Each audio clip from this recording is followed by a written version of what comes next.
All right, Dreamland continues in a moment with something a lot of people have been waiting for. So, crash at Roswell. We're going to reach out to Cedar Rapids, Iowa, I hope, and find Kevin Randall. Hi, Kevin, are you there? Yes, I am.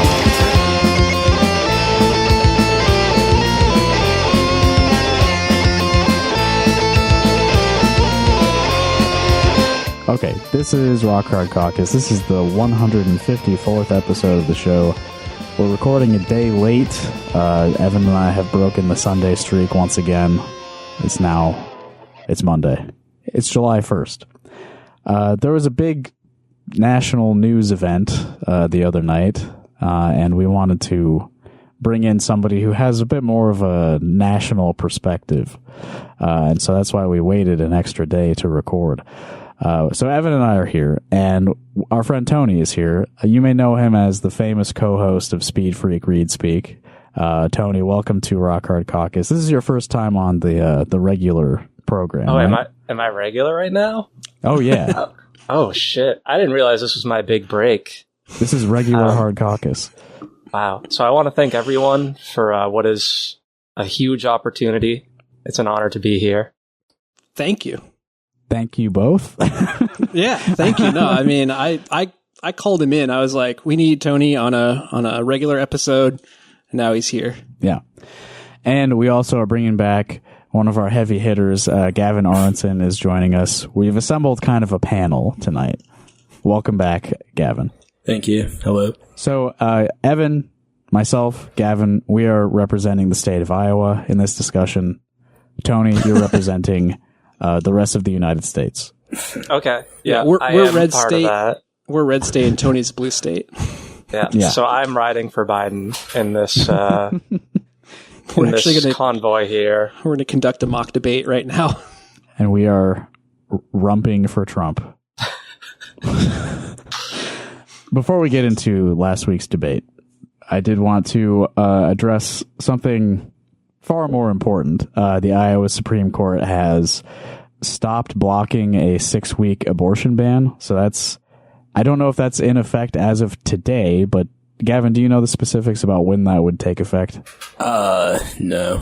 Yeah, I saw something, but it's not, I don't have it in my notes. But a 6-week abortion ban is going into effect in the state of Iowa, which is practically just banning abortion outright because most people who need one don't know that they need one that early in a pregnancy. And it's going to cause a bunch of doctors who have cowardice in their hearts to just stop doing abortions altogether because they don't want to get in trouble for doing the right thing. So on that subject, I was passed this memo from an anonymous source. This came from Autonomy Iowa City, formerly the Iowa City Jane Collective. And they say, do you need help getting abortion pills quickly at low or no cost? Finding a way to travel for an out-of-state abortion? Or learning how to safely take abortion pills at home? We are a collective of experienced people with a lot of medical knowledge about abortions and can help you get what you need safely. For help, text us on the Signal app by looking up our username, which is autonomyiowacity.34. And I've also been told that Signal usernames are case sensitive. So it's autonomy with a capital A, Iowa, capital I, city, capital C. Or this is probably easier, email at icjane@proton.me. And, I trust them to keep your communications private and confidential. To answer your question, I think this is from Iowa Capitol Dispatch. Yeah. Good. Abortion remains legal in Iowa for now. This was as of 3 days ago, I guess, when the ruling happened. Yeah, this was Friday. Until the case returns to the district court for further proceedings, according to the ACLU of Iowa, that will take at least 21 days under Iowa court rules, according to the ACLU of Iowa, and abortion will remain legal during that time. So, okay, 3 weeks, I guess. Yeah, so in 3 weeks, we will have a 6-week abortion ban in Iowa. So 9 weeks. You get 9 weeks from today. Yeah. Right. Sucks. It's not good. It's really bad. Not good at all. And pretty much nothing about what we're going to discuss for the next hour is very good. So there's some other Supreme Court decisions that are non-Iowa that are also spells bad things for the whole country. Yeah. So I did want to promise listeners, we do have a treat that I'm going to save until the end of the episode. Have you heard about the mysterious structure? Huh? You want to learn more about the mysterious structure? Well, stick around and we'll talk about the mysterious structure after we talk about last week's presidential debate. All right. So just a very open-ended question. How did you feel while watching that debate, my friends? Silence. I was watching something that sucked. I made a good decision. I went out to watch it, so like I was not isolated while watching it. Yeah. It's not as good as maybe watching like The Room or something like that, but it had its moments. I had a pretty negative reaction to it, which is part of the reason I sent that impulsive DM to you, which is why you invited me on this. But I can go into that later, maybe. But I was watching it on ABC, and they cut it off early to go to the Indiana Fever basketball game, which was nice. I watched that for a few minutes before I went back to another channel. I did finish watching it. But how early did they cut it off? Do you know? I'd have to go look when the game started, because they played the debate for the first, I don't know, hour or so, and then the game was starting. So they cut it off only like halfway through, probably. Yeah, something like that, probably. Yeah. I made it through about 10 minutes of actually paying attention to it. And then I was like, oh, this is going very badly. And then I still left it on, but I really kind of checked out. And then I was going to rewatch it for this podcast, but I don't hate myself that much. So I refrained from doing so. Yeah, I did watch it twice. So that's just an indication of our levels of self-hatred. I also hate myself enough to do that. So I went into this with the knowledge of a couple of things, a couple pieces of context. My representative in Congress was making big news in the days leading up to the debate because she, Marionette Miller Meeks, was claiming that Joe Biden would be on some kind of drugs, some kind of uppers going into this debate. And people were getting really mad about it, but I feel like that's just a given, right? Like both of these guys have to take something to do this, right? You're going to be on, millions of people are going to watch this. Yeah. And like the fate of the world is in your hands. You should probably be taking some kind of drugs, right? Yeah, the whole Trump MAGA world was like trying to downplay, trying to lower expectations for Trump. So I guess they were prepping for like super drugged up Biden. Right. To wipe the floor with them. And then I saw a bunch of people reacting to that on like Blue Sky, which is, again, a good place to go if you want to get the smartest liberals of the day's takes. But they were like, oh, so there's a drug that can just reverse dementia. It turns out no, there is no, drug does not exist. So they were correct to point that out. And I'm sure that Biden was on some kind of stimulant. Like he was, like his eyes were wide open, but yeah, the thing is you can't speed up what wasn't there to begin with. Right. Yeah. Yeah. If we're going straight to the conspiracy theories, I have some conspiratorial thoughts about this that are maybe different than what I'll say later. But I don't know. Have you guys ever done like Coke or like Adderall or anything? Yes. I may have. I've done at least one of those things. We know the answer for Justin. We don't have to get into that. I just drink good old water. Oh yeah, I bought that water. Do you see he's selling the water? That like no malarkey water. So I have officially become a donor to the Biden campaign. But how much did they charge for that? It was like $4.95 plus like $9 for shipping. So I've and it's just like rebranded Liquid Death. Yeah, probably. Yeah. But it said it's not going to arrive until like September or something. So we'll see if they still end up sending that out. I think they might be obligated by the FEC to do so, hopefully. Yeah. So hopefully I get that eventually. I'm going to see what it does.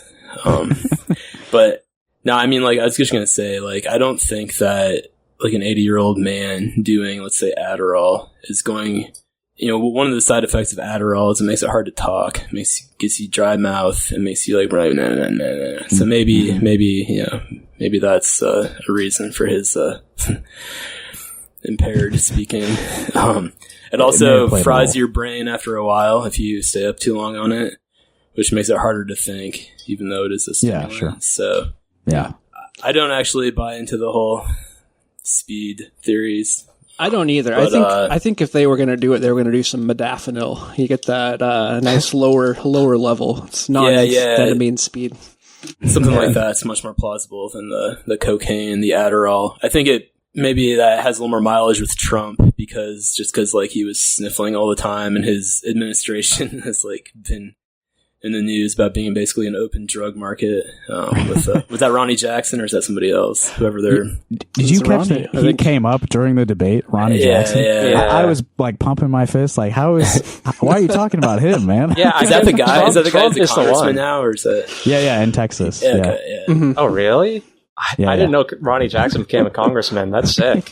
Yeah, he won an election after all of that came out about him. After like lying about the president's health or whatever. Yeah, that, and he was like drunk driving golf carts on a boat or some shit. That too. I don't remember the whole story. That's a plus. That's definitely a plus. In Texas, that's standard congressperson behavior. Actually, so he kind of he just took the role that fits him. Yeah. One other conspiracy really fast. I'm sorry, I'm just gonna get out of the way. And I don't know what I think of this, but Nancy Pelosi is still in the conversation. There's a lot of talk about Nancy Pelosi and Botox, which is probably both true and sexist. But all these like way past their prime politicians are trying to stay in the game. What if she got through to Biden a little too much, and his face does look strange. Like maybe his like frozen in place, and that prevents him from enunciating properly. Oh, sure. Yeah. Yeah, he definitely has had some kind of work done. He's had, I don't know if you call them plugs, but like a hair implant. Yeah, definitely the hair has had some unnatural assistance bringing some of his hair back. But yeah, I feel like there's been side-by-side comparisons, like he's had some facial work done, which, whatever. Makes him look... Okay, he looks like Cotton Hill a little bit, right? King of the Hill? Kinda. He still has his kneecaps, but... Yeah, a big part of Cotton Hill for me is the height. So if you don't have that, it's kind of hard for me to link it, as shallow as that is. I think this whole conversation is pretty shallow here. It's the debate. Especially in those moments where he gets like angry, I feel like his eyes get a little beadier and he gets like a real Cotton Hill look to him. Cotton Hill would have done better in the debate for that exact reason, though. Because Biden, it was like all malarkeys and hogwashes and shit. Cotton Hill would have cussed Trump out. Yeah. He would have, a little more racism too, probably. It could have been a double-edged sword, but more forceful, probably. I mean, Cotton Hill is old enough. He may have actually been like a Southern Democrat. I don't know. Okay, one other thing that I knew about before getting into the debate. There's like a coin toss between the candidates deciding certain elements of the debate. Biden's team won that coin toss, and I guess they were presented with a choice between which side of the stage does Biden want to stand on, or which order would he like to speak. So he could have either had the last word at this debate or be standing on the right side of the screen. And they chose to have him standing on the right side of the screen. That was more valuable to them. It seems like that doesn't affect anything, right? I don't know if it really matters that much, but I mean, in retrospect, it seems like a pretty terrible decision. I mean, not that his closing statement would have been good, but I mean, generally having the last word is usually a good, like, that's more valuable, I think, than just, who knows why they wanted him on the right side, but if for nothing else, it means that you can say something right at the end and your opponent can't respond to it. Right, exactly. It works in a courtroom really well, too, I've noticed. All right, so getting into this debate, I've got the recording here. I'll pull it up for you guys so we can watch some of our favorite clips. First up was a few questions about the economy, and it immediately kind of went off the rails because Trump's whole strategy during the debate was to pivot everything to immigration, scapegoating immigrants for all of our problems, just exaggerating how many immigrants are here and what they're doing. And same shit that won him the election in 2016, just being a racist piece of shit. And this is just the first clip of Biden that I want to listen to together and see if we can interpret. And that was significant. And the military, when he was president, they were still killing people in Afghanistan. He didn't do anything about that. When he was president, we were still finding ourselves in a position where you had a notion that we were this safe country. The truth is, I'm the only president this century that doesn't have this decade, that doesn't have any troops dying anywhere in the world like he did. Century or decade? Which one did he mean? Yeah, neither one makes sense, does it? I don't know. He's the only president this century or decade that doesn't have any troops being killed around the world. It is true that he's the only president this decade because technically decades start in like 2021. Or wait, is that right? That was going to be my question. Like, does he start the decade at the 4-year mark, at the 10 mark? Trump's got a couple weeks then. You know what I mean? Yeah. Right. Is that true? Like we don't have American troops being killed? I feel like an American troop has died under Biden. I'm not going to fact check that, but I feel like there's been some military. Definitely have. But he had a lot of those moments where he would say like a number, but he actually meant a different number. He confused a lot of those terms, which is not a good sign for a person's remaining cognitive health. A million and billion and trillion, he mixed up those a lot. You know what? Let's skip ahead just a few seconds and just get a sampling of his opponent, Donald Trump. Tax cut in history. I also gave you the largest regulation cut in history. That's why we had all the jobs. And the jobs went down and then they bounced back, and he's taking credit for bounce back jobs. You can't do that. He also said he inherited 9% inflation. No, he inherited almost no inflation, and it stayed that way for 14 months. And then it blew up under his leadership because they spent money like a bunch of people that didn't know what they were doing. And they don't know what they were doing. It was probably the worst administration in history. There's never been. And as far as Afghanistan is concerned, I was getting out of Afghanistan, but we were getting out with dignity, with strength, with power. He got out. It was the most embarrassing. Okay. First of all, they were spending money like a bunch of people who didn't know what they were doing. And they didn't know what they were doing. He really got him with that one. It's one of Donald Trump's classic zingers. He didn't really have very many good zingers. Like, he really should have cleaned up, and he didn't. Like, I mean, it was more of a less of an insane debate performance compared to his previous attempts. Right. But he didn't really get any good sound bites. I mean, I think the main thing, obviously, that anyone's talking about is the Biden performance. I don't think Trump really did anything to hurt Trump or had help one him. good zinger, I thought, was when he came in and said, Biden mumbled his way through the end of a question. And when Trump said, I don't know what he just said, I don't think he even knew what he just said. That was good. Mic drop for him. Yeah, here. There are 40% fewer people coming across the border illegally. It's better than when he left office. And I'm going to continue to move until we get the total ban on the total initiative relative to what we're going to do with more Border Patrol and more asylum officers. President Trump? I really don't know what he said at the end of that sentence. I don't think he knows what he said either. Look. It was actually more coherent than I remember. Like, if you really pay attention to Biden, you can get what he's kind of trying to say. But yeah, honestly, I watched it 2 times, and it started to make a little more sense the second time. He's not a great communicator at this point in his life, and that puts the onus on you to try harder to understand what he's trying to explain to you. There was a bit of a slip there. He's looking for a total ban when it comes to immigration and the border. Yeah. Not good. I will say, actually, I will embrace the riding for Biden role. I'm not serious about it, but I will. I feel like Trump was probably in content about as insane as Biden, and his cadence was just way better. Yeah. I think he's way better at just delivering something. If he doesn't know what he's saying, he just kind of lets it come out anyway. Mm-hmm. And I think that's kind of just where his advantage was in this. That's a huge advantage in a conversation like this. Yeah. I mean, like, it's just a night and day thing for Biden. Like, if you look at old clips of him versus, like, Trump, he's always been that way. Like you said, just letting it fly his entire career. So there's really, like, the mental image that you have of Trump in the past hasn't really changed. Versus, I think, Biden, it's like, wow, like, this guy has really degenerated. Even, like, just going back to 2020. Where, I mean, he won both of those debates handily.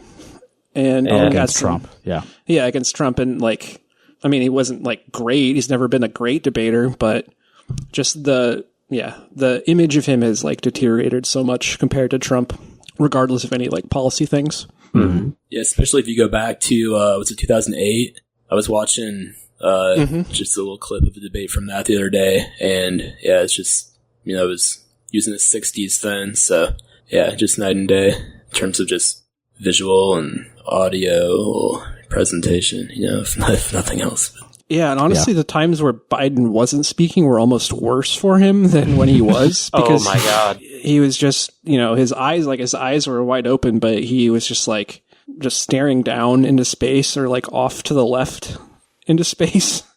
And it just didn't seem like he was even really like registering anything that was being said. Yeah, I think I would have a hard time in his shoes. But I have not been participating in presidential debates since the 80s. So he's had a lot of practice. Yeah, I was, he first ran in 88. So I think he started his campaign maybe in 87. That's when I was 1 year old. And I feel like I'm getting pretty old, but I'm 38 now. And so he was, first time he ran, he was like 44 or something. So that's spanning quite a lot of time there. He's aged a lot more than you somehow. Well, give it time. Tony, you said something about how Trump's content was insane. This is maybe the craziest thing he said, aside from calling Biden a Palestinian. I think that the abortion segment of the debate was like really, really strange. Yeah.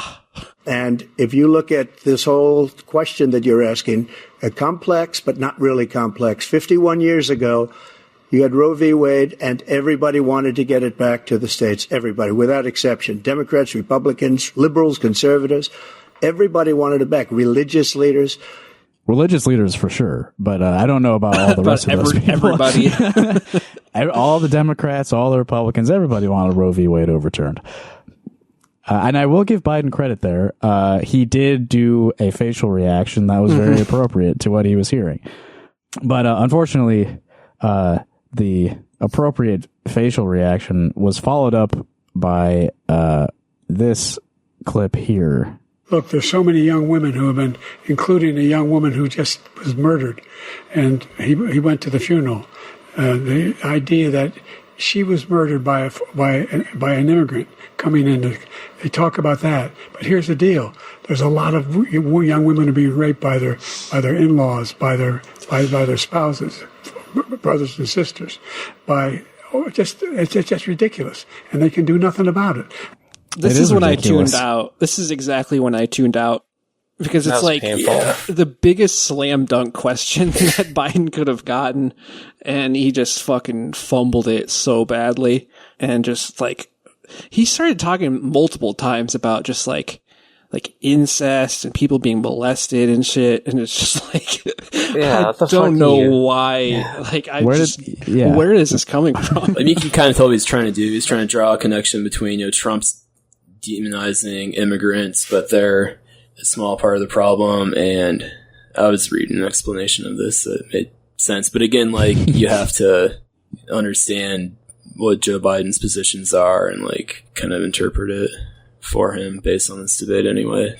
Yeah, there's the two interpretations where it's like, I think probably all of us knew what he was trying to do there, but the way he said it is like, if anybody doesn't have that context or is going in with that context, it's like, he doesn't finish the point. He doesn't start it from that point. He doesn't end it at that point. So it just sounds like he's talking about incest. Yeah, ridiculous how many brothers and sisters are molesting each other or something. Is that what he ended on? Yeah. It's just ridiculous. It doesn't seem like he even brings it to a point about abortion. That's like when I'm on the podcast and I don't know what I'm saying, and I just go... Wow. I like that framing of it, Tony, where, a good statement has a beginning, middle, and an end. And most of this debate, there was some piece of a middle that's coming out. We got a lot of people have been blaming his debate advisors. And I just want to say justice for those people. Because I don't think that any of his performance has anything to do with anything that they were doing. I think it was a doomed mission. They're like the Chernobyl liquidators, basically. Yeah, you know the meme where it's the silhouette of the head, where it has like a really well thought out thought in the head, and then the word bubble comes out. Just add an extra step where it's like the debate prep team, where that goes into the head. And then it comes out of Joe Biden's head, and it's something about how he brings up an immigrant murdering somebody that has nothing to do with abortion that kind of helps Trump. Right. Like, you're talking about the Supreme Court overturning Roe v. Wade, probably the least popular thing that has happened in the federal government in the past 5-10 years. A huge moment that was a big winner for Democrats in the midterms. Like, this is where you need to be hammering him hard. He just said everybody wanted Roe v. Wade overturned. Like, a crazy falsehood that everyone paying at least a little bit of attention knows is not true. Like, you should absolutely be like, this should have been an easy one for him. And he's just like, yeah, I heard he went to the funeral of this girl who got killed by an immigrant. That's fucked up, man. It's ridiculous. Like, what the Yeah, literally pivoting where Trump wants to pivot it. I kind of had a thought. So when I went into this, I thought it'd be kind of cool that they're muting Trump's mic because that kind of needed to happen. After it, I kind of felt like they should have left the mics unmuted and Biden should have been the one just, being very aggressive. Yeah. Like, Biden should have been derailing shit. I think that would have worked way better than muting Trump. Yeah, well, Justin mentioned that a lot of the pre-debate stuff was basically explaining this is how we're going to keep the debate under control, and it's because Trump cannot be controlled in a normal debate format. So it's like they put all these rules into place, like no audience, 2 minutes, cut mics and stuff, all seemingly would be advantages for Biden, and then apparently Biden needs a audience just as bad as Trump does.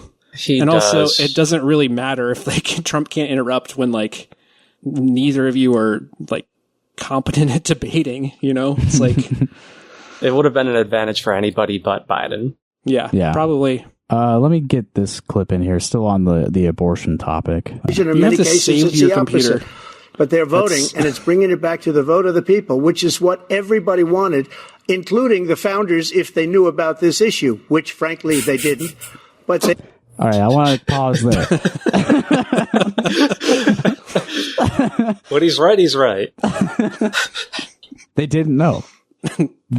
This was a blind spot for them when they were, crafting the Constitution. These fucking guys, they didn't know about abortion. They didn't know how babies are made. It was an earlier time. It was an earlier time. Back then, they were having sex and having babies, but they didn't really draw the link between the two yet. Yeah, they hadn't put it together, why it was happening. None of the founding fathers ever visited an apothecary. Just to be clear, abortion did exist back in 1776 in a different form. Thank you, Gavin. Yeah, I mean, there's shit in the Bible about abortion. Continuing here. They would have everybody wanted brought back. Ronald Reagan wanted it brought back. He wasn't able to get it.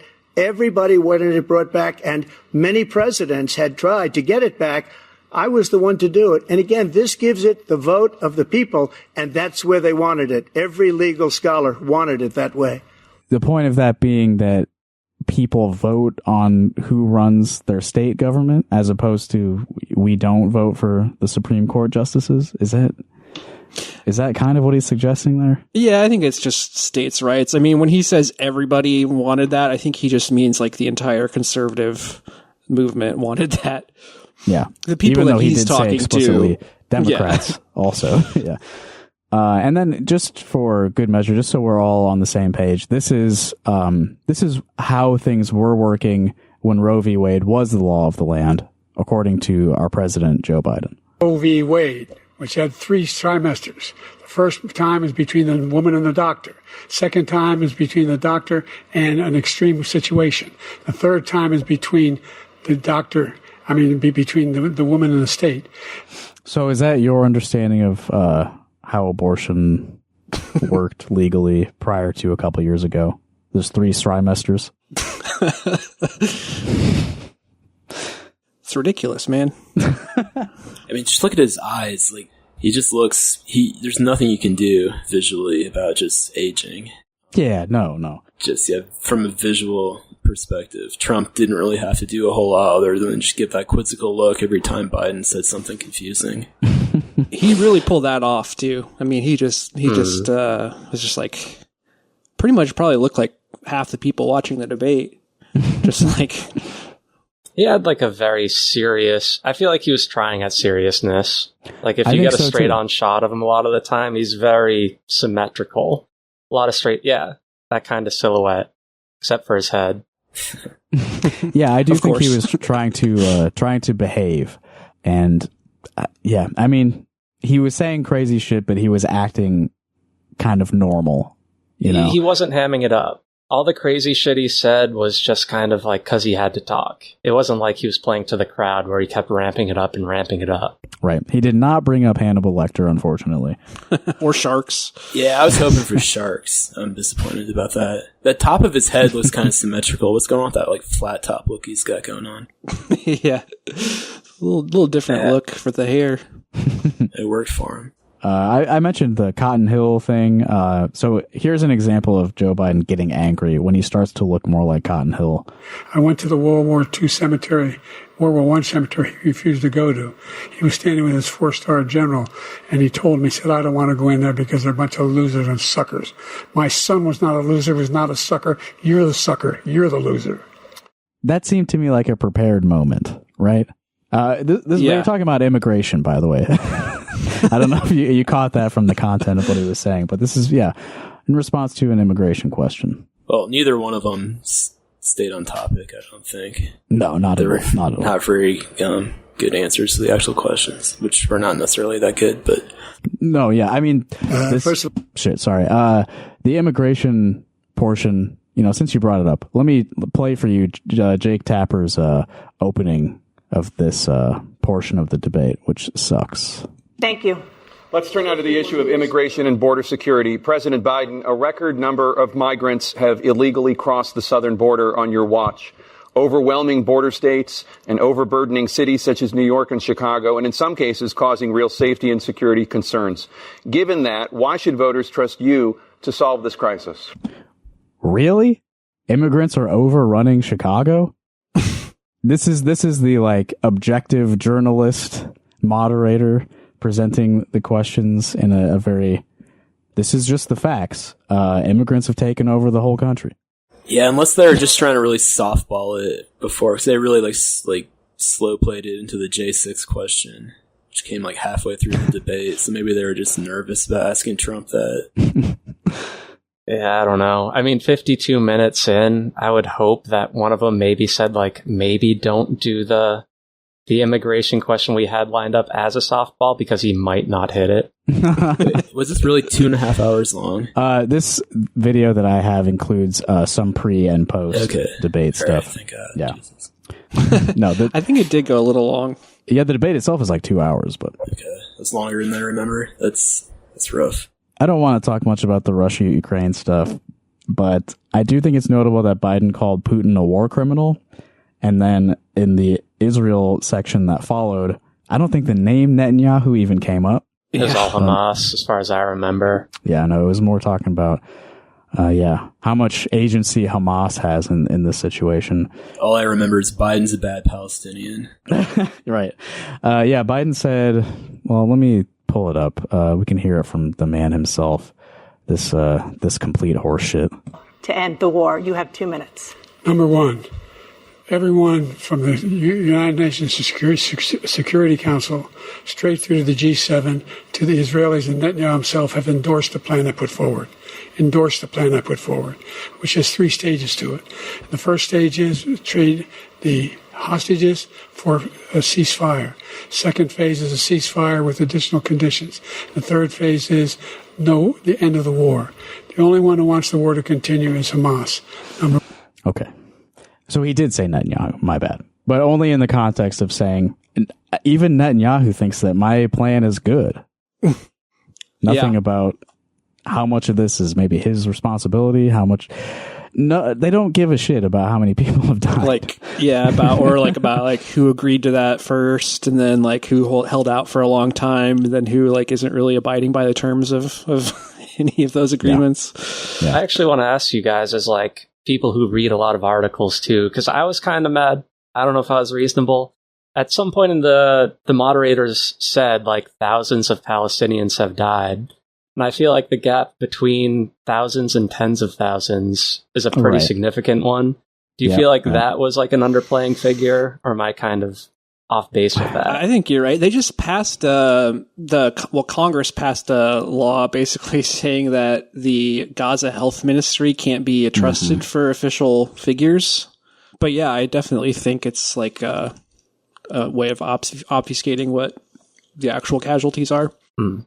It also is stuck at 30 or 40,000. It's been that way. If you ask anyone what the official figure is, it's 40,000 dead.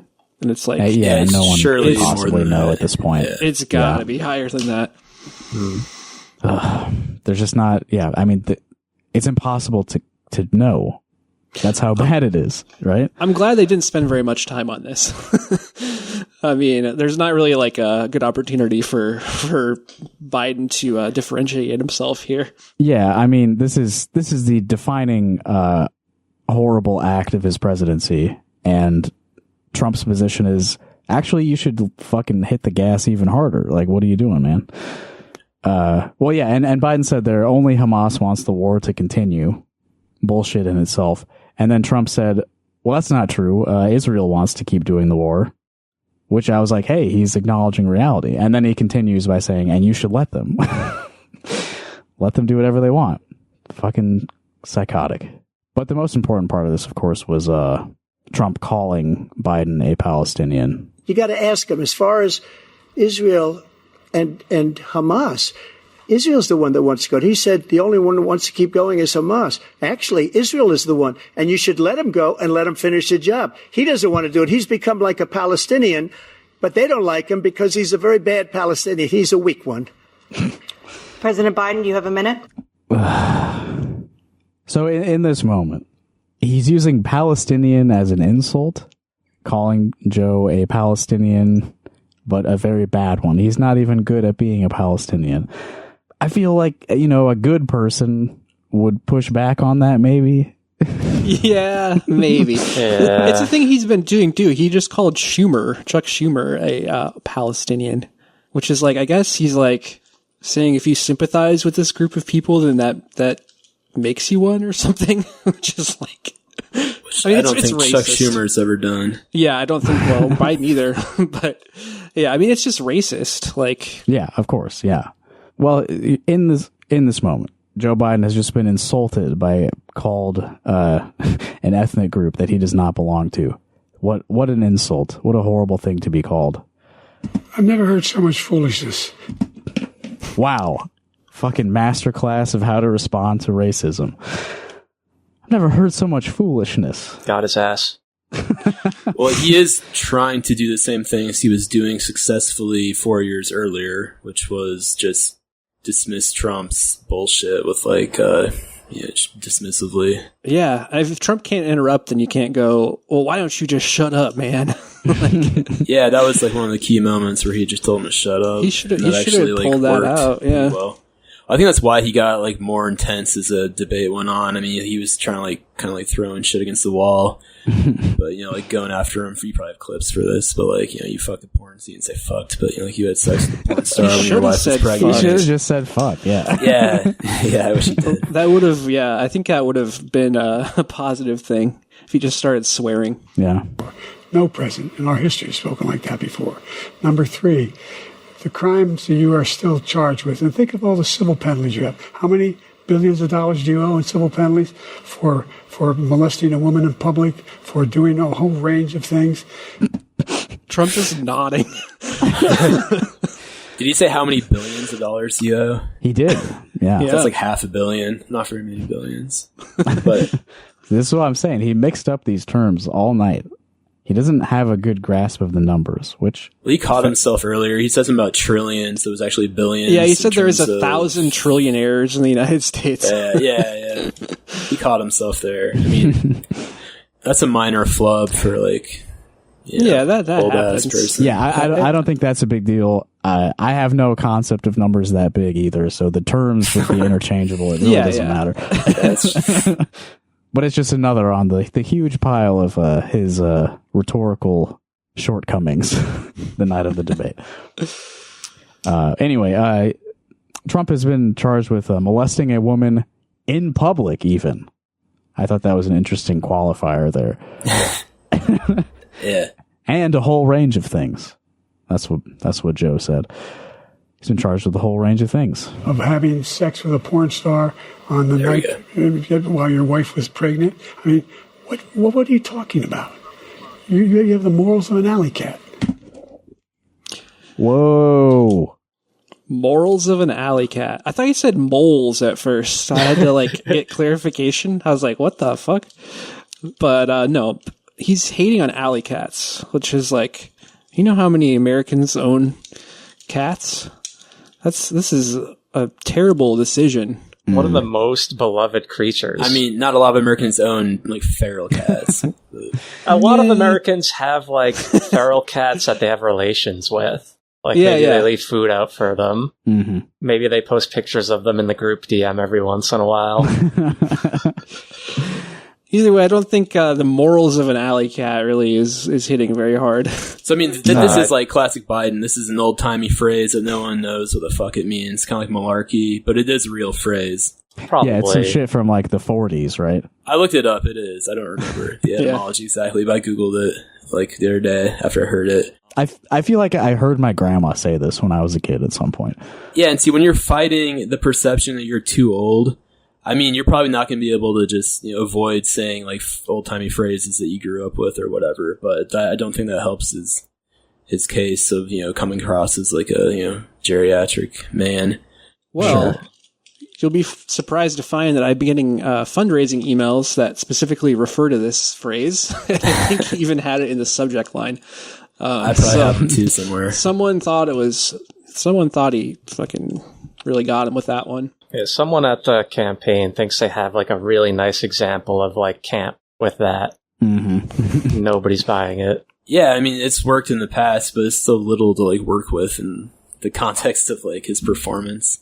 I kind of think that's a little sexist too, isn't it? Like, not to like go too hard on him for this, but alley cat, I mean, that seems to be like a preference. I mean, a reference, I can't talk either, to like, like streetwalkers or like prostitutes or, like, like hussies, like women of like low moral repute or whatever. I literally had like the cartoon Top Cat in mind. Okay, me too. When I said that, I was like, I was going to say, I think if like they package some of these clips and set it to like an old timey cartoon, like if they got some, like really good cartoonist in, they might be able to spin some of these.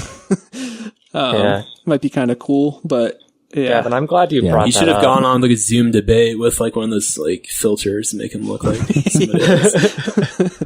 We're going to get an official Biden 2024 Hanna-Barbera collab. Top Cat officially endorses Joe Biden. I think, Gavin, you are right, though, about this being a reference to prostitutes, yes. Yeah. I'm glad you brought that up, because I had the thought randomly since the debate, kind of not related to anything, but I was like, Biden probably knows some slurs that nobody knows what they mean, and he's probably trying really hard not to use them in the debate. And it turns out, I guess he did, because I had no idea what that was.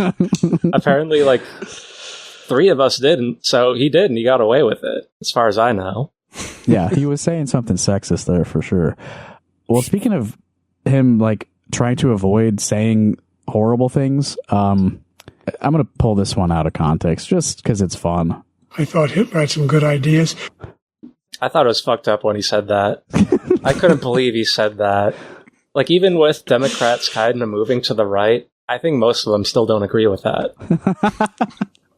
I would agree. In his defense, you can barely understand him. Just like say Hitler, he's my hero.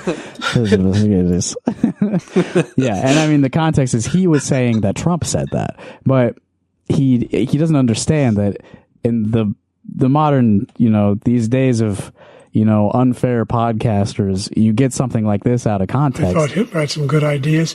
He doesn't anticipate that I'm going to do that, did Trump say that? I don't recall that being a story.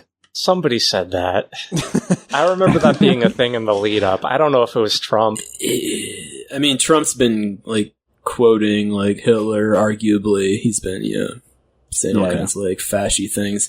I think part of that's just to like, trigger the libs because he knows he can get away with like saying fucked up shit, piss people off. Yeah, with like just enough plausible deniability that, He also allegedly had that copy of Mein Kampf on his like bedside nightstand or whatever. Right. Yeah. There was a whole section on race in the debate. The main question being there's still a lot of racial disparity and black people are still struggling under Biden. And what does he think of that? And I was terrified this whole time because, we're like an hour into the debate. He's clearly not like he doesn't have full control of his communication skills at the moment.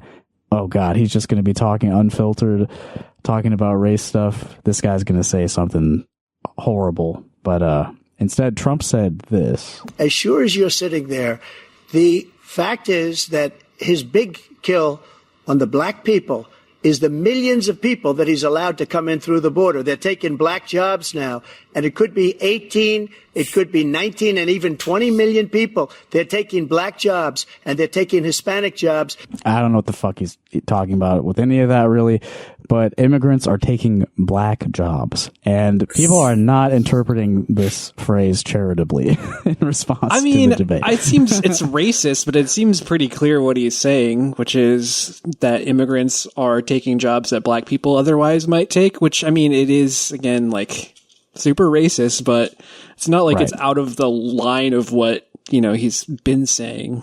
Like, his whole campaign is about immigration, and it's about immigrants, fear of immigrants, and immigrants are stealing our jobs kind of stuff. So it's like... But what's that thing he said at the beginning about kill? Was he trying to say they're killing black jobs? Yeah, it was a really clumsy phrasing. Something about...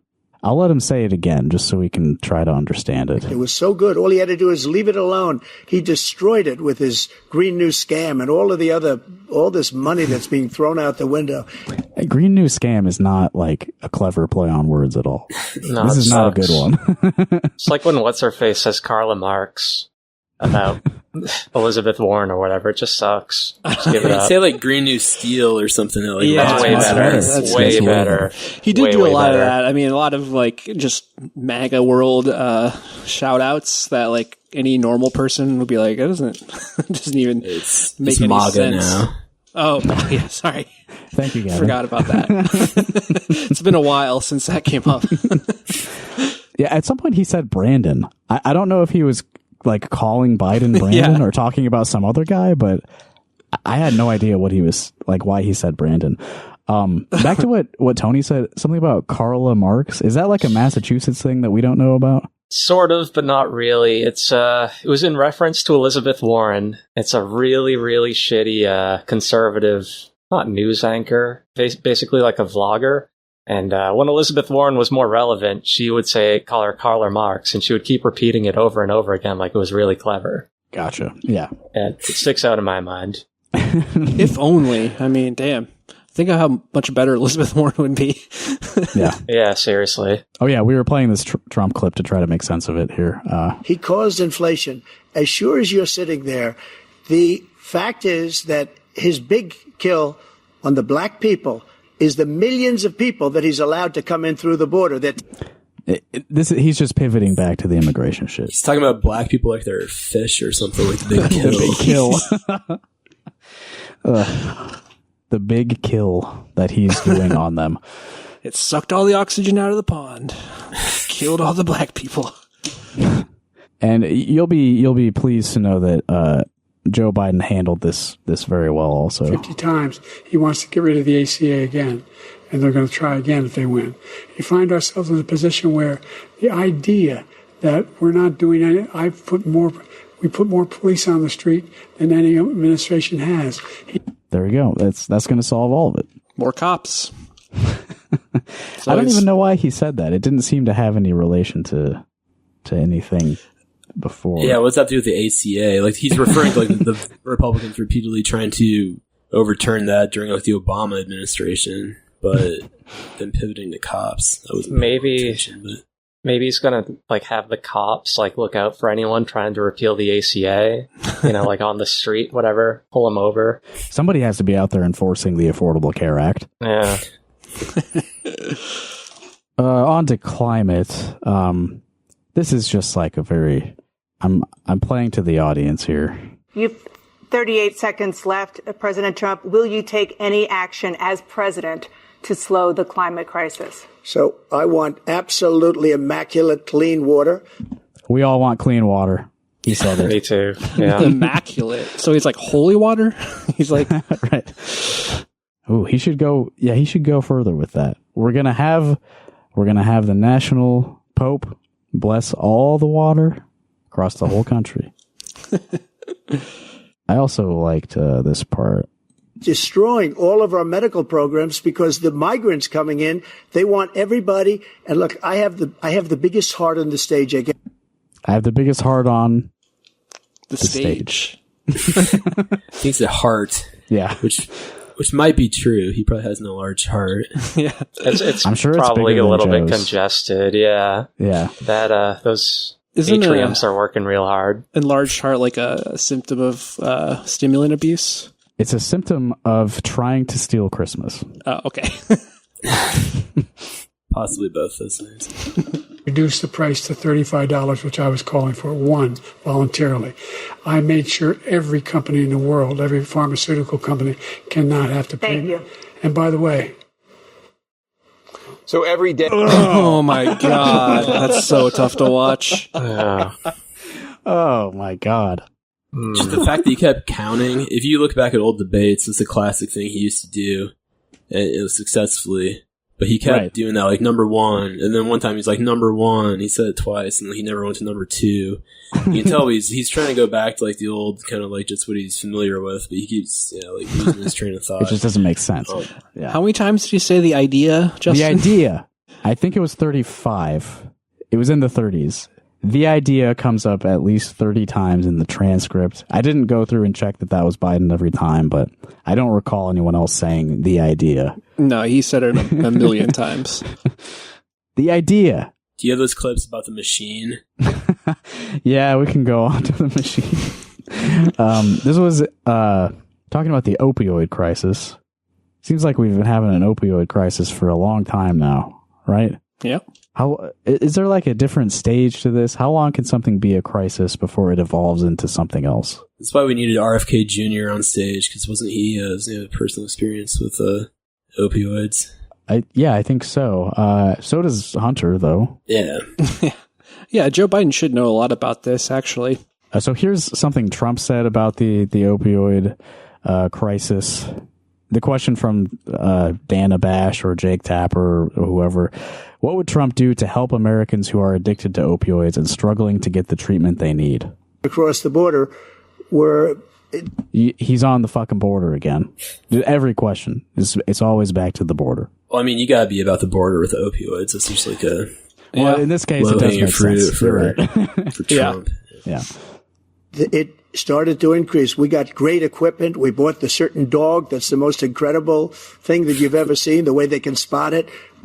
The certain dog is the most incredible thing you've ever seen, the way they can spot it. They got drug seeing dogs now. Whoa. They can see fentanyl. That's like, it's like active in like the microgram scale. So they must have really good vision. Did you think that was a pun when he said the way they can spot it? Because Spot is like a dog's name. Who knows? And then we get, so they got certain dogs, and then we've also got... a while. And I wanted to make sure we use the machinery that can detect fentanyl, these big machines that roll over everything that comes across the border. Big machines that roll over everything. So like a steamroller or a big tank or something. Yeah, these machines do exist. I'm skeptical of if they're any more effective than a dog, which I won't get started on my thoughts about dog. that. But yeah, it's the 101 Dalmatians down at the border. He's really into these machines, though. Let me just let him keep going. Numbers of all the people at the border. And when we had that deal done, he called his Republican colleagues, said, don't do it. It's going to hurt me politically. No, he never argued it's not a good bill. It's a really good bill. We need those machines. We need those machines. And we're coming down very hard in every country in Asia in terms of precursors for fentanyl. And Mexico is working with us to make sure they don't have the technology to be able to put it together. That's what we have to do. We need those machines. We need those machines. We need those machines. It's That's like he was going to trying be to his new slogan, I think, for the campaign. We need those machines. It's got a great rhythm to it. At least he's sticking to one thought there, but it's just like that was not obviously like the central like point of that bill. It was fucking fentanyl detection machines. Yeah, the machines bill of 2024. Not a good bill, by the way. The bipartisan border bill. That was, in fact, bad. I mean, he was on their point of argument there. He like was starting to say, which I mean is bullshit, but like I mean it's true that Trump, of course, like pushed it off for like cynical political reasons. So that's like the only reason Democrats are supporting the bill is to like paint Trump as a hypocrite and Republicans as a hypocrite. But yeah, which is a great strategy, and it always works. Yeah, because Republicans famously care about hypocrisy. It's extremely effective electorally, and that's why Biden's soaring ahead. He's winning this election. Yeah, and just the dogs, the machines, like, is that, I mean, that's not going to do anything about the fucking opioid crisis. Like, people they're going to get their fentanyl one way or another. I mean, of course, like, they can't just be like, oh, we should legalize drugs and regulate them. But like, it's just so far removed from anything that actually would help people. And the obvious point here, neither one of them, I don't think, mentioned it's not conducive to their way they're framing this argument, but fentanyl is not brought over by like illegal immigrants or undocumented immigrants. It's brought over by citizens who can much more easily smuggle it in without being detected. Yeah. I mean, like 80-90% of it or something is that way. So this whole thing, it was always Iowa lawmakers who have been pushing this lie for a long time. Grassley and Brennan Byrd and all those people. Yeah. Fentanyl also is, of course, the most dangerous substance on Earth. And we need to be extremely scared of it. It'll kill you just by like catching a glimpse of it. I was at a pharmacy. I don't know if I told this on the pod before, but I was at a pharmacy where these people came in and they were trying to, I guess they had found fentanyl, like prescribed fentanyl at their house, and they were trying to get rid of it, and they were like really scared of it, and they were like trying to talk to the pharmacy tech, who was like, I'm sorry, we can't take it. And she was like, what if a kid gets this or something? But then I was like sitting right next to like the container for like expired drugs or whatever. And I was like, you can just throw it in here, But they were like scared of like pharmacy sealed fentanyl. I'm surprised you're still alive, Evan. Yeah. I would have volunteered to take it off their hands for them, but I think putting it in the trash would be the better move there. I'm honestly feeling a little bit fucked up just talking about fentanyl, so we should probably move on from this topic before we succumb to its effects. Do you guys care about golf? You feel strongly about who's better at golf? Never in my life. I think the nation needs to be talking about it more and taking a stronger stand. But also, like, there's no way that Biden would be able to score better than Trump. Like, come on. So the way that this came up is the obvious question for Biden is, so you're old as shit and everyone's scared about that. What do you think about it? And he basically started off by saying, well, look, when I started in politics, they said I was young. It's like, yeah, dude, that was 100 years ago. You're not really making a point. I mean, that's the beginning of a witty remark if he was able to like see it through to the end. it could play well. You really kind of need a live audience to sort of chuckle. Yeah. And it's a line he's said before to a live audience, and he's trying to like play it here. It's like a default thing for him to say. Like, I've definitely heard him say that before, if not in another debate. But apparently this was the one that like his campaign debate planners didn't really like. They had a completely different answer prepared for him, and then he just went completely off script and went into well, I was the youngest senator, blah blah blah. Yeah, that was in the 70s. Yeah, that's not helping your case. You actually shouldn't be making people think about how long you've been showing up on their TVs. But then they get into the golf thing here. No, we knock on wood wherever we may have wood, that I'm in very good health. That by itself is pretty funny. We knock on wood wherever we may have wood, you know? Can't find wood in Biden's economy to knock on, like, cardboard. Yeah. So they were trying to be fair because, they're not that far apart in age, but there is a very clear separation between the two in the way they're able to present themselves. But they also asked Trump, you're also like old as shit minus a couple years. So what if people think you're too old? And he was like, well, knock on wood, which is not a very good answer. Is he like grabbing his dick there? Is that the one he said? I don't think so, but that would have been good if he had an audience as well, right? To start talking about your dick. It worked for him in old debates, like primary debates. Yeah, he has talking about his dick. Yeah. Okay, but the golf. I just won 2 club championships, not even senior, 2 regular club championships. To do that, you have to be quite smart, and you have to be able to hit the ball a long way. And I do it. He doesn't do it. He can't hit a ball 50 yards. He challenged me to a golf match. He can't hit a ball 50 yards. I think I'm in very good shape. I feel that I'm as in good a shape as I was 25, 30 years ago. Actually, I'm probably a little bit lighter, but I'm in as good a shape as I was years ago. I feel very good. I feel the same. But I was willing to take a cognitive test. And you know what? If I didn't do well, I aced them. Dr. Ronnie Jackson, who's a great guy when he was White House doctor. And then I took another one, a similar one. And with that other guy who was even weirder. I forget that guy's name.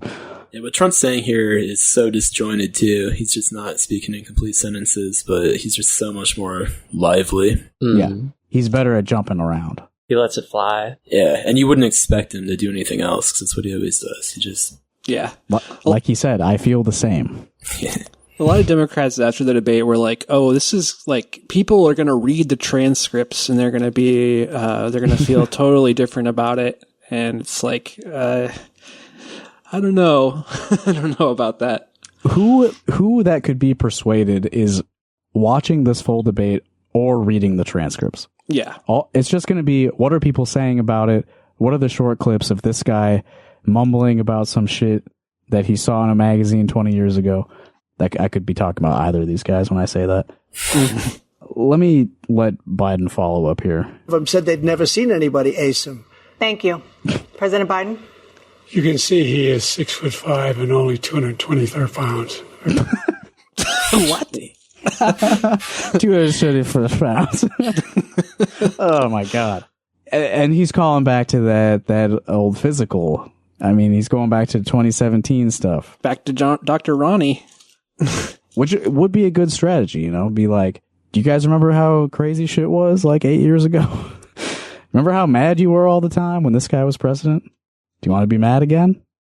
Little does you know, everyone is still very mad and we never stop being mad. This is a mad this was nation. Another easy, like, it's like when he's getting into the low blows because he's calling Trump fat, basically. But yeah, he just flubs the delivery. 235 pounds. 235 pounds. It's like exactly how I said it, too. Well, you said 6'4", 200. Well, anyway, that's what you're... Anyway, just take a look at what he says he is and take a look at what he is. Take a look at what he says he is. Take a look at what he is. I don't think I actually watched this part. That's fucking wild. Look, I'd be happy to have a driving contest with him. I got my handicap, which when I was vice president, down to a 6. But by the way, I told you before, I'm happy to play golf with you if you carry your own bag. Think you can do it? That's the biggest lie, that he's a 6 handicap of all. I was an 8 handicap. Yeah. 8. You just said 6. Yeah, like, what's he doing here? I don't know. This is so bad. That was one of my favorite parts because they unmuted Trump for that. You can hear it's picking it up through Biden's mic, and they're like, "No, this is important. This is important. The rule, forget the rule. This is too important." We gotta let him. Yeah, well, because only one of the mics is supposed to be active at a time. They made it very clear to us what the rules are, and they let him come back. This golf feud is like too heated. This is television gold. We gotta let him fight. Never. But I have, you know, I've seen you swing. I know you swing. Hey, let's not act like children. President Trump, we're going to turn Let's not act like Oh my children. God. to a specific concern. You are a child. Man, that's rough. When Trump gets you with the "let's not act like children," It's bad. It's bad that he got to that first. like, God damn it. I think this was at a different point. I do think Biden did get one zinger in. Okay, it was right before, at least on ABC, before they cut to the ads, cut to break, whatever. He said something about how January 6th like changed you, like something inside of you snapped, and you looked at him, and it cut to commercial. I thought that was the one time like Biden maybe landed the punch. Yeah, that was when they were pressing him on whether he will accept the results of the election, which is. It's an obvious question you have to ask him, and he's not going to give you a straight answer because The answer is no. Yeah, it's pretty obvious the answer is. And I don't really know if anything really did snap in Trump in January 6th. I think he's kind of like building up to that for like his, entire campaign in 2020. Like they were, again, like, I mean, they've figured out like the whole thing with them, like the Trump campaign sort of lowering expectations for the debate. It's like the same thing. Like they get to win either way. It's either he underperforms and then it's, they knew in advance because there was some plot by the Democrats, or he wins and he just wins. Right. Did I play the "we finally beat Medicare" thing? No, that was very early, I think. Yeah. Yeah, that's right at the beginning. Yeah, I've got it. I know I'm going backwards, but this is an unstructured conversation. We're just having fun. For example, we have 1,000 trillionaires in America. There's that one. Billionaires in America. And what's happening? They're in a situation where they, in fact, pay 8.2% in taxes. If they just paid 24% or 25%, either one of those numbers, they'd raise $500 million. I'd prefer 25, personally. What do you guys think? Do you want the 1,000 trillionaires to pay 24% or 25% tax? 66. Gotta bargain up. Yeah. He did basically, he was like, oh yeah, Trump has the biggest tax cut in American history. It's like, that's what they are saying. It's probably not a good thing for you to bring up as his opponent. Yeah, it's like he knew the talking points. He just wasn't able to say them properly. $1 billion, I should say, in a 10-year period. We'd be able to wipe out his debt. We'd be able to help make sure that all those things we need to do, child care, elder care, making sure that we continue to strengthen our healthcare system, making sure that we're able to make every single solitary person eligible for what I've been able to do with the with the COVID. With dealing with everything we have to do with. Look. If we finally beat Medicare. Thank you, President Biden. Thank you, President Biden. Almost worse than what he's saying is this like throat noise you get from him. That's like a balloon being released very slowly. You can't let that escape. You know, like you gotta, when you're not speaking, don't let the air like sneak out of your throat like that. Doesn't sound good. That one really set the tone. That was like the first answer that he like really flubbed, I think. Yeah, that was way too early in the debate. Definitely set the tone. That was the part where Ashley heard me yell from another room. Okay, so was there anything else from the debate that we want to talk, any specifics, or should we talk about the aftermath? So can I talk about what I wanted to say? Yeah. Give me You've got like a grand overarching conspiracy theory about this, right? No, it's not really that. It's just, and I don't want to say too, I have very complicated feelings about this because, and I won't get into too many personal details because the person involved probably wouldn't appreciate it. Sure. I don't think they listen to this podcast, but, we'll send it to them. No, because I mean, someone close to me was diagnosed with dementia not too long ago, and I'm not going to say who, I'll probably accidentally say who, but, I mean, it was like a shock. It's like a very devastating thing. And that's makes my feelings about this and like watching this debate extra difficult to watch. Not necessarily because I think, well, it's why I have strong opinions about like the debate. Like I know that there's like voices on the left, like, you know, Chapo, or I watch the Hassan Piker like Twitch stream clips on YouTube sometimes, and there's overlap between those two. Yeah. Just as a couple of examples off the top of my head with where they'll make, you know, glib remarks about, Dementia Joe or whatever. Or they don't say it like that usually, but you can't really expect like podcast banter not to include stuff like that. After the debate, when like news outlets, like ostensibly, like prestige outlets like The Atlantic, which, I don't really have a whole lot of respect for after like October 7th especially, but that they're considered, like they're like the New York Times, like people are like, oh, Tom Friedman, Paul Krugman telling, Biden to drop out. And then there's an editorial about it and all this. And one thing on The Atlantic was there was a thing by, I think, Franklin Foer, is that his name? And it was like, somebody take Biden's keys away. And I think that I do have a problem with just from like a journalistic ethics point, if nothing else, just about kind of like throwing these claims around, and I wonder what kind of effects it's going to have in terms of like stigmatizing like people from just like an age perspective, people dealing with dementia and stuff. Because I will maintain my position that I don't think there's any evidence that Biden has dementia. I think there's plenty of other plausible explanations. I think it's very plausible also that we were watching like someone in the initial like stages of dementia. I don't think that if he had it 5 years ago when people, and I used to like play into this too until like I kind of like had like it personally kind of affect me in a more direct way where I've reconsidered it. I don't want to get too off topic here, but yeah, I don't know. I just have a problem with kind of how the narrative has been with this and none of that really affects what I think about like Democrats' decision to choose to run people like Biden anyway. Because as soon as you're having a conversation, like, does he have dementia? Does he not? Like, that's obviously not like a position of strength for your candidate to be in. No, it's not. Yeah. My grandma also went through the same thing and had a very like steep, sudden decline in her, cognitive faculties. And yeah, I think you're right that like it's not like dementia is a specific thing, and sometimes people just get really old and they slow down. It's not necessarily like straight up Alzheimer's, Yeah, I definitely think when people talk about the dementia, I definitely like see where they're coming from, in regards to Biden specifically. But also I agree, like it is a diagnosis and you have to take a diagnosis seriously.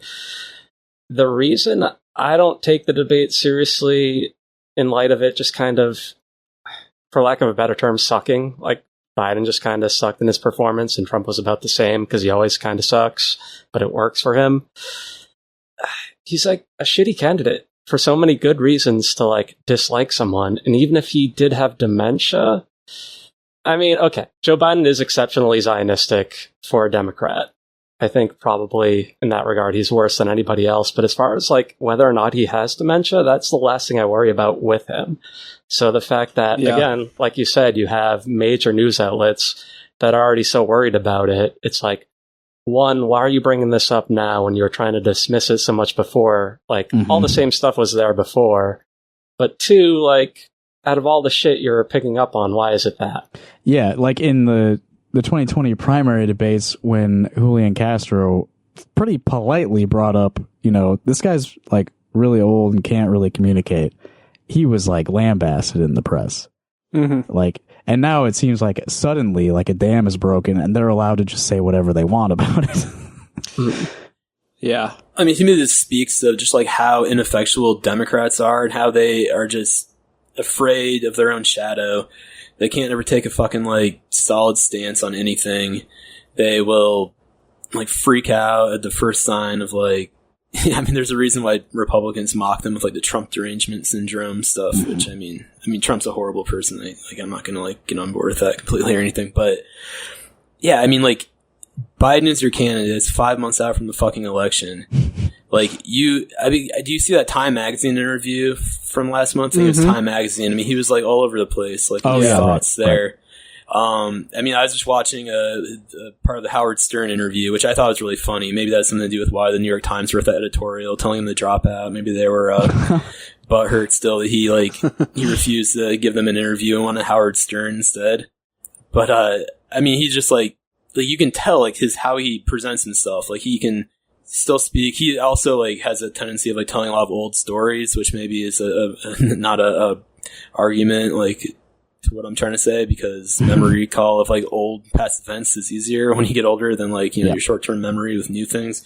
I don't know if that has anything to do with the strategy or like, in those kind of interviews, but like none of this was surprising. Like, the possibility of him like stumbling or like, doing what he did in the debate should not have come as a surprise. So for all these Democrats to freak out, I mean, I think that like the natural thing for the Biden campaign to do at this point is to like say, fuck no, like we're still going to keep going on. This was just a stumble. I mean, and for Democrats who were on board with that position to suddenly like say no, it seems like a very it's the decision to like Biden. I mean, if it was going to be an issue, which it obviously was going to be an issue, then he should have dropped out. Before, everyone knew like, that he was like he should this. have already said that he's not going to run for re-election and then passed off to, whatever, primary. But I think the thing is like, I agree. I don't really think, I doubt that he meets the medical diagnosis of dementia, but this isn't like something that's going to get better, and it's going to be worse, and it's 4 years. So like, what'll it look like in 2028 if Biden gets reelected? Yeah, they needed this Biden to be the Biden like right after the election, not like before the election. Right. And it's like, is it unreasonable to? I mean, obviously, it's the biggest election of our lives, and democracy is at stake. But I don't necessarily think it's unreasonable to, like, I don't know. I don't think it's unreasonable to expect that the person that you're voting for be, fully in possession of their cognitive faculties, I can see a lot of people might just not vote at all, who might have been like, oh, I'd vote for Biden, but I mean, he's a sitting president. Like, it's going to be a factor. I don't understand how, a lot of people just want to ignore it completely. Yeah, his presidency has been a lot of just refusal to acknowledge criticism, right? Like, just stay the course. Time after time. Big unpopular things with multiple, segments of your voting base. And eventually you've just cut off too many people. And now the whole media is willing to call you an old man with no brain. And I don't see how you could possibly feel good about his chances. Well, everything about him, his political instincts, as has been said, it's by no means an original thought, but like are all of like a different era. Yeah. And I think that stubbornness that like, this quote here you're probably about to play kind of plays into this too. He's talking. Yeah, Gavin sent me this Howard Stern interview from last month. And I think it does play in very well with what you were talking about, their strategy going forward of like just dismissing this as just like a one little bad night. It was one of those who was, she'd say, Joey, as long as you're... He's talking about his mother here. So it's an actual quote she's used more than once. As long as you're alive, Joey, you have an obligation to strive. You're not dead till you've seen the face of God, Joey. Get up. Get up. He's talking about when he's playing football as a kid. I think he was segueing from that. It was like when he's 14 or something, or fourth grade. He got knocked out, and he's contrasting his dad and his mom's like parenting style. His dad was like, just get up, get up. My dad was always positive, he said, about a probable concussion. Just like shake it off. That's good. But his mom was not quite as positive in his life, and that's the quote that Justin just played. You're not dead until you see the face of God. And really, I mean, it's not that much difference between what his dad and mom said, except his mom made it more like morbid, I guess. But yeah, it's. Yeah, I don't know if I can shed light on this. This is kind of a projection I made during the debate. As a person who grew up Catholic, and I know Big Joe also grew up Catholic. And again, to bring it back to kind of that point about, him running when he probably shouldn't, a big thing I've noticed with Catholic family is they work way past, a time when they probably shouldn't. And like, even if like you're a super capable person, like maybe at some point just stop or work less, get a part-time job, but they always want to work full-time. They don't feel like they're doing enough. They're not constantly doing some shit and doing the most. And I've heard people back and forth kind of be like, oh, I felt bad watching him up there, or you shouldn't feel bad because he's a shitty person. And I kind of feel both ways. Yep. But he's doing it to himself, and I don't feel bad for him for doing it to himself, but there is kind of that factor of like having like a Catholic grandpa who like I would see come into the house because he was chopping wood and he cut himself. He's bleeding all over the place. It's like, dude, you're in like your 70s, 80s. Just stop. I'll cut the wood for you. Just chill. But they feel like they have to do it. Yeah. Like this is like, I think this is just like the beast he is. And it's so weird to see it on the stage because part of me thinks like, oh, he must have advisors, and the advisors must be making the decision. Like, oh, we looked at the numbers and maybe like a year out, you should chill and maybe pass on the election. Don't take a second term. But maybe he is legitimately just headstrong enough to listen to nobody. Well, that was the story just came out, is that his family, and specifically Jill and Hunter, have been pushing him to keep going. And it seems like Jill is kind of like his, like, access person. Like, she's kind of like, if you need to talk to Joe, you need to go through Jill sort of thing. So yeah, I think it's some weird like patriarchal thing where like you can't just like give up, you can't just call it in. And really at this point, it's like for like a day after the debate is like, I think their best chance might be just to have Joe resign and then have Kamala run the campaign. But I mean, that just admits that you were wrong all, the prior 4 years. So it's like, I don't really see any good way out of, obviously there isn't any good way out of it, but it seems pretty likely that they're going to stick with Joe at this point. You guys seen these liberal fantasies on Twitter? Yes. It's pretty funny. It's like, it's wild. Can I get an example of one of those? Joe steps down. He's immediately beloved. And then Kamala comes in, and then Democrats win in a landslide. America is saved. Okay. It's a nice thought, but I mean, really, what they should be hoping for is that he dies. Like that is the only way. That's the only way that it works. Yeah. Oh, actually, Justin, can you read the Glue Factory quote for us? Yeah, do that. Oh man. Yeah. So I was going to talk about that. So there's an email that the campaign sent out, like I think the night of the debate, like shortly after, or it might have been the morning after, where they were like, full steam ahead. For example, if you're like me, you're getting lots of texts or calls from folks about the state of the race after Thursday. Maybe it was your panicked aunt, your MAGA uncle, or some self-important podcasters. I wasn't texting anyone. It wasn't me. That was a Pod Save America jab, wasn't it? Yeah. They were specifically mad at their old allies. That's Pod hilarious. Save America. I didn't realize that. Did Pod Save go in on Biden? Yeah, they said that he should drop out. Yeah. Oh shit! I think they have mostly walked that back after getting yelled at. Okay. All right. And then from the same email, the bedwetting brigade is calling for Joe Biden to drop out. This is from an official campaign email. I'm not calling for that. I piss the bed all the time. Yeah, I never say that. And like, really, what are the odds that Biden doesn't piss the bed? And then they also, in the same email, they showed like a head-to-head comparison of Trump versus, anyone who could possibly replace Biden. This is supposed to be like evidence from the campaign that the best path forward is to stick with Biden, which shows Kamala has the same numbers as him, identical, 45% to 48%. So both losing to Trump. And then a bunch of other candidates, two of which, Cory Booker and Gretchen Whitmer, actually doing better than both Biden and Kamala Harris. So I think they sent the email a little too fast. Maybe you should have looked at the numbers first.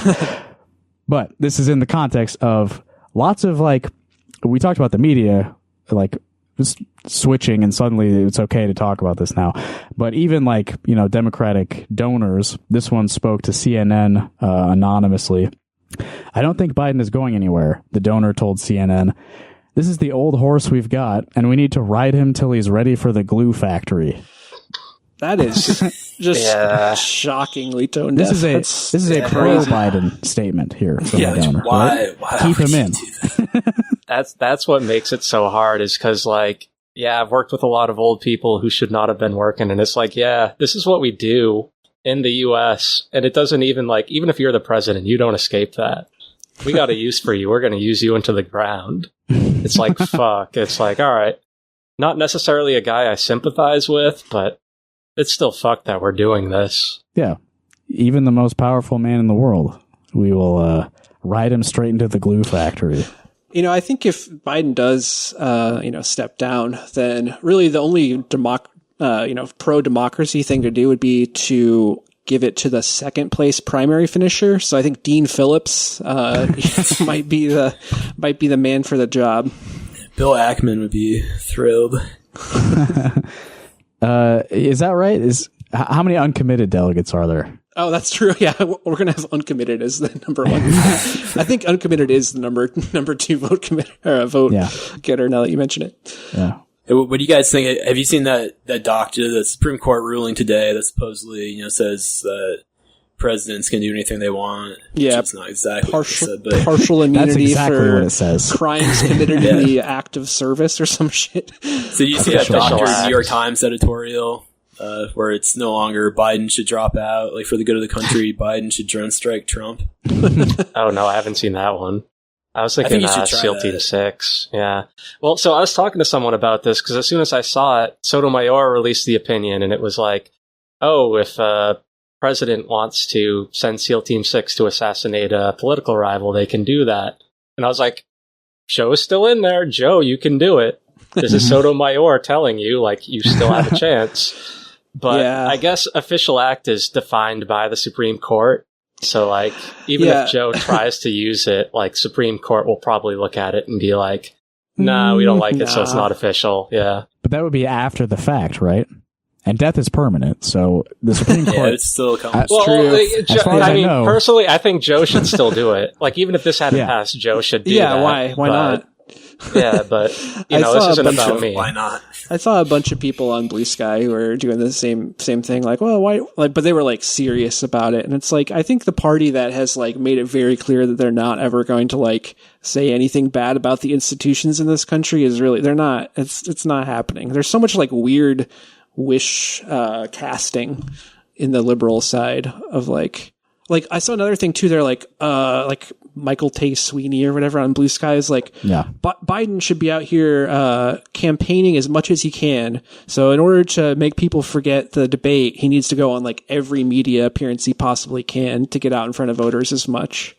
And I'm is that the guy with the Pringles can as his yes avatar? He's very irritating. I don't like him. But it's not the Pringles can. It's some it's regional beer mascot or something. Okay. Yeah. Okay. I'm sorry. Anyway, there's been a whole lot of that. I check it every once in a while just because it's interesting to see what the liberal intelligentsia has to say. But yeah, it's just a bunch of wish casting where it's if I were Biden, I would do this, and then this would happen, and it's why don't you just play one of those campaign manager video games? That's going to be so much better for your mental health than hoping that Biden does a lot of stuff that he very obviously isn't going to. You know what he should actually do? It's just something enjoyable. Yeah. Just have fun with it. Well, some people like that, some people are really into those. I think it would play well if he as an official act, I don't know, people were really into him eating ice cream for a while. What if he was as an official act, I'm going to buy a truck full of ice cream, a dump truck. Yeah. And dump it in front of the school. I don't know. Whatever. Do something that with would be it. good Use PR. it. Yeah. So we should wrap up our conversation of the current state of the presidential race. Let's do some wish casting of our own. Evan, what do you want to happen now? I think I just said it. I think I want Joe Biden to die. Yeah. I mean, it's the best Democrats' best chance. I mean, it's rare that the moral and strategic thing is the same, but it's the thing. Gavin, what do you want to happen? I don't know. I mean, I do have some empathy for Joe Biden. Maybe it's misplaced. Maybe it's kind of what we were talking about. I don't think earlier. he should die in a bad way. I think he should die peacefully. No, I mean, I don't care if you want him to die violently. I'm not judging you, but I do. So I'll be on the record. That would be great. Okay. I mean, I'm not planning on voting for Joe Biden. It doesn't really matter because Trump's going to win Iowa by 20 points probably. I want him to win. It's kind of what I feel about Democrats generally. I am less and less. When he says I want him to win, he meant Trump.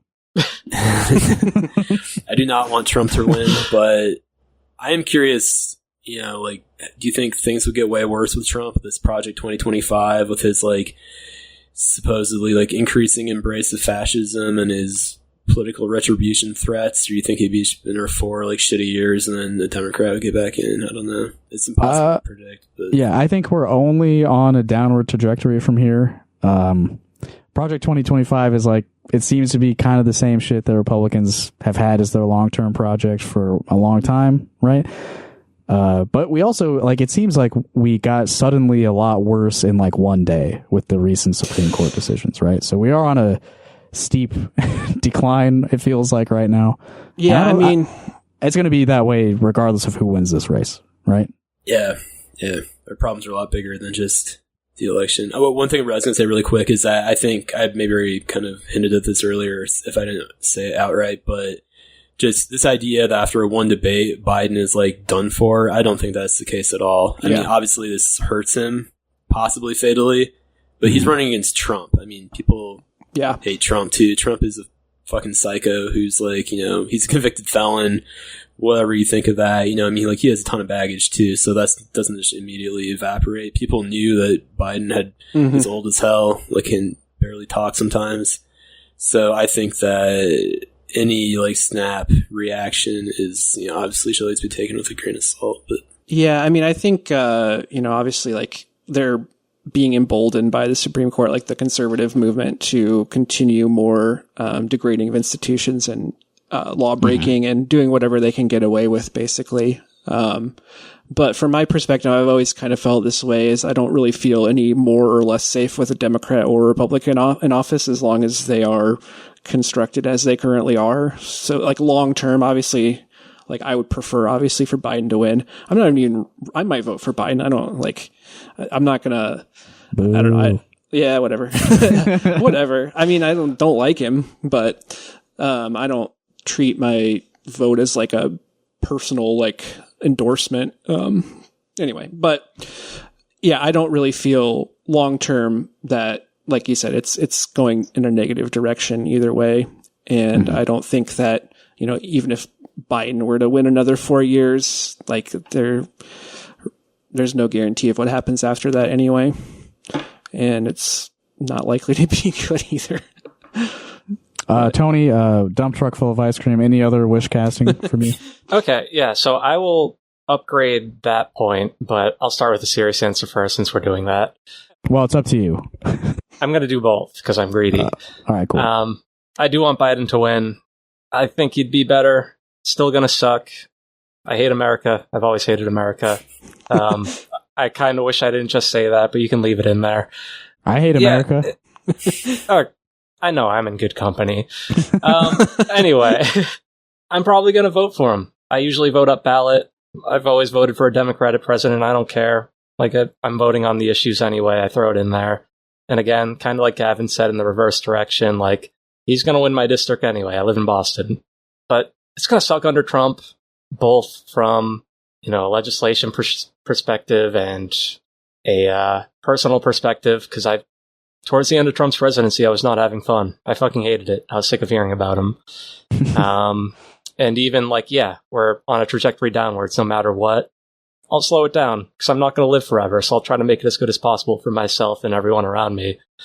But what I really want, what I really, really want is, again, the dump truck full of ice cream. But I'm also going to steal Evan's answer because I do want Joe Biden to die before the election. I legitimately think that will be a good thing. So to combine the two, dump truck full of ice cream in the most illegal way possible because he has immunity. But when he dumps the ice cream, probably in the middle of a busy street, I want him to be underneath the ice cream. I want it to smother him. Yeah. I don't care if it's painful or not. I'm not a vindictive person, except for sometimes, but not in this case. If it's painful, that's okay, because he enabled a genocide. But if it isn't, if he enjoys it, you know what? I'll take what I can get. Mm-hmm. That's good, yeah. Why don't you have a New York Times writing editorial position? I should. I would have saved America if that was an article in a mainstream news outlet. Position. Yeah. But, what's important is that he dies. It doesn't matter how painful it is. As long as he's dead, we're all happier for it. Preferably underneath ice cream. Yeah. Ice cream's what makes it humane, Yeah. Okay, so to close this out, I agree with everyone. I would derive pleasure from the man's death. Both candidates, the best thing ever this year. If they both die, whoa! Trump Sorry, dying is not as a positive an outcome. Joe Biden suicide vest next debate. I changed my answer. Dude, what an opportunity! It's what America needs for the sake of the country. We did really miss out on a golden opportunity when Trump didn't die of COVID. That would have been the funniest. Oh my God. And when he stared into the sun, he stared into the sun and he's still looking at stuff. The guy's not going to die. Yeah, he's impervious. Unless what you just suggested. Okay, so I will just remind everyone in this call, you live in either a solidly red or blue state. Your vote for president doesn't matter. Doesn't matter what you guys do. It's probably the case for most of the people listening to this as well. I think most of the people listening to this probably don't live in a swing state. If you're in a swing state, follow your heart. That's something that Trump said several times in the debate as well. If you live in a red or blue state that's going to go one way or the other for sure, I would just encourage you to not vote for Joe Biden. I think if he wins the Electoral College and loses the popular vote, I said this last episode, this is the funniest outcome. Best outcome, they both die. Funniest outcome, a Democrat wins while losing the popular vote. I mean, even if he did win, there's the whole thing of are they going to actually, is Congress going to vote to approve his presidency or whatever? And that would be funny. It's going to be, I think if you're like us, and you find things that are bad to be funny oftentimes, then you're probably going to find a lot of very funny things happening, by November. Yeah. Okay, so moving on from the very serious, horrible political situation our country is in. There's a mysterious structure in Cedar Rapids. Everyone should know about this. It's on the corner of 34th Street and Prairie Place or something. I forget. It's in the northeast side of Cedar Rapids. It's like a tower thing with green paint on it. Is there a better picture of it? Yeah, here we go. This mysterious structure has been erected, and the neighborhood is unhappy about it because at night it looks like this, super bright lights, and this is a very residential area. And no one knows what's this mysterious structure. It's a mystery. Why is it here? So let me just allow the structure's owner to explain what's going on here. What he says is a prototype generator he's testing. Any invention in the United States, the best and bigger invention was never in the biggest laboratory. Always start in the neighborhood or something like that. He tells us it generates renewable energy, but was light on specifics of how. Well, I went through the 3 or 4 elements we have at the beginning. We have fire, we have air, water, and sand. So I eliminate the fire. But he admits at night it uses energy to power bright lights that have caused neighbors to take notice. Okay, so the mysterious structure is creating renewable energy by harnessing the elements. Fire, water, air, and sand, but he took fire out of it. All right? Are you satisfied? Just leave him alone. Does he want to be left alone? Well, I think the problem is that the neighbors and the city are sort of threatening him this mysterious structure violates residential codes or whatever. But the man's creating renewable energy using the power of air, water, and sand. Wait, so what's the deal with the branding on it? I feel like that was overlooked. Yeah, they didn't... this is not a very good investigative report. And shocking. KCRG is usually so good. And I haven't done that much research myself, but the man has some websites and stuff. Yeah, I pulled him up. He's got a ResearchGate profile. He's filed some patents about the air, sand, and water generator. It did seem like a lot of pseudoscience to me, but I mean, he's got a patent again, so there's pseudoscience is a type of science. That's right. Yeah, there's two types of elements. There's the kind with the table, and then there's the kind from Avatar. And they're both equally valid. Yeah, I'd say so. Yeah. But yeah, I just want everyone to know about the mysterious structure. I want you to celebrate the mysterious structure because it's creating renewable energy. And I think we need to rally the community behind this guy. Ulrich Rotam, I believe is his name. He's an inventor. He's a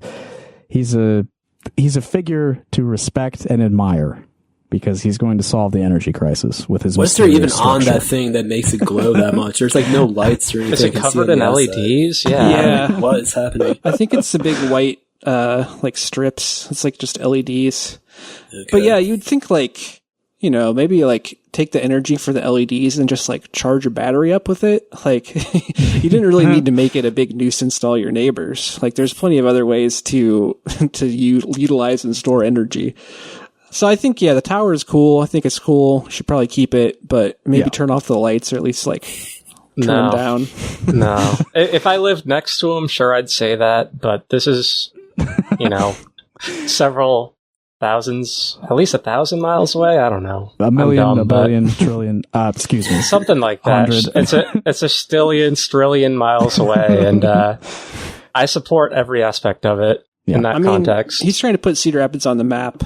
There's going to be there's going to be people making pilgrimages to this mysterious structure.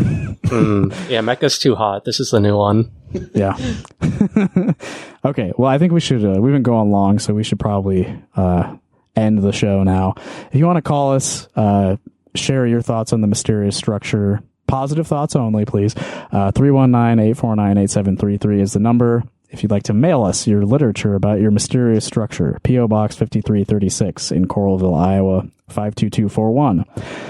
If you are a wealthy man who owns a mysterious structure and you have cash to spare, visit patreon.com/rockhardcaucus, where Tony and I review Sonic the Hedgehog comics, and Evan and I review Slipknot albums, and other stuff like that. Perhaps more mysterious structures will appear on the Patreon soon. Patreon.com/rockhardcaucus. Other plugs. I was on a podcast called Zoned Out recently. I'll put a link to that in the episode description.